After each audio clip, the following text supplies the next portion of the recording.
মিনহাস কলিয়া ভুমুৰা দলঙত ইতিমধ্যে ভয়ংকৰ ঘটনা সংঘটিত হৈছে।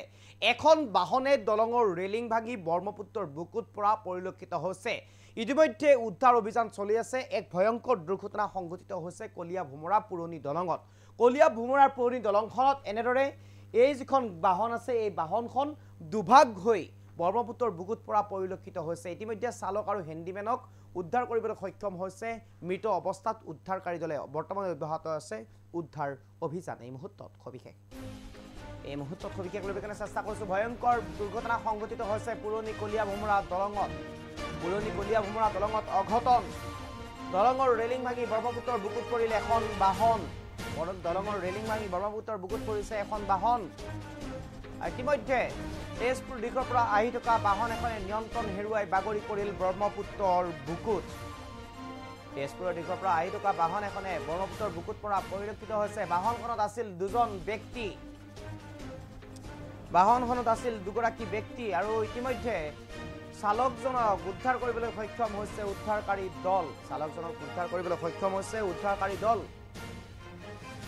বৰ্তমানেও অব্যাহত আছে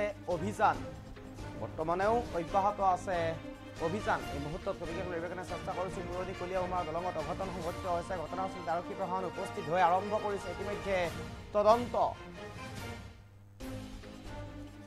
দৃশ্যাংশ দেখুৱাৰ কাৰণে চেষ্টা কৰিম। পুৰণি কলিয়া ভুমুৰা দলঙত ভয়ংকৰ দুৰ্ঘটনা সংঘটিত হৈছে আৰু অঘটন সংঘটিত হৈছে পুৰণি কলিয়া ভুমুৰা দলঙত। আমি দৃশ্যাংশ দেখুৱাইছোঁ এনেদৰে এখন ডাঙৰ মালবাহী ট্ৰাক দুভাগত বিভক্ত হৈ ব্ৰহ্মপুত্ৰৰ বুকুত পৰা পৰিলক্ষিত হৈছে। ইয়াৰ দলঙৰ ৰেলিং ভাঙি ব্ৰহ্মপুত্ৰৰ বুকুত পৰিছে। দুগৰাকী ব্যক্তি আছিল, এগৰাকী হেণ্ডিমেন, আনগৰাকী চালক আৰু দুয়োগৰাকী ব্যক্তিকে ইতিমধ্যে মৃত অৱস্থাত উদ্ধাৰ কৰিবলৈ সক্ষম হৈছে উদ্ধাৰকাৰী দল আৰু ঘটনাস্থলীত আৰক্ষী উপস্থিতি আৰম্ভ কৰিছে তদন্ত। এক ভয়ংকৰ দুৰ্ঘটনা বুলি ক'ব লাগিব। ৰেলিং ভাঙি ব্ৰহ্মপুত্ৰৰ বুকুত পৰিছে এই ট্ৰাকখন আৰু ট্ৰাকখনৰ দুটা অংশত বিভক্ত হৈ দুফালে পৰিছে দুই অংশ আৰু তাৰ পিছতে এক প্ৰকাৰ হাহাকাৰ পৰিৱেশৰ সৃষ্টি হৈছিল। ঘটনাস্থলীত উপস্থিত হৈছে আৰক্ষী প্ৰশাসন আৰু উদ্ধাৰকাৰী দল ইতিমধ্যে উপস্থিত হৈ উদ্ধাৰ কৰিছে হেণ্ডিমেন আৰু চালকক। আৰম্ভ কৰিছে ইতিমধ্যে সমগ্ৰ ঘটনা সন্দৰ্ভত তদন্ত।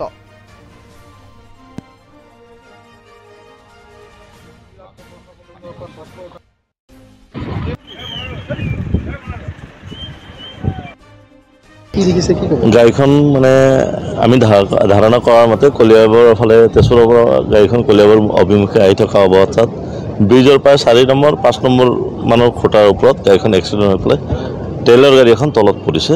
এতিয়া গাড়ীখনে অভাৰটেক কৰোঁতে পৰিছে নে কিবা যান্ত্ৰিক বিঘিনি ঘটি পেলাই গাড়ীখন তলত পৰিছে আমি একজেক্টলি ক'ব পৰা নাই। আৰু এনেই কিছুমান মাছমৰীয়াৰ মুখৰ পৰা শুনিব পাইছোঁ গাড়ীখনত 2জন মানুহ আছে।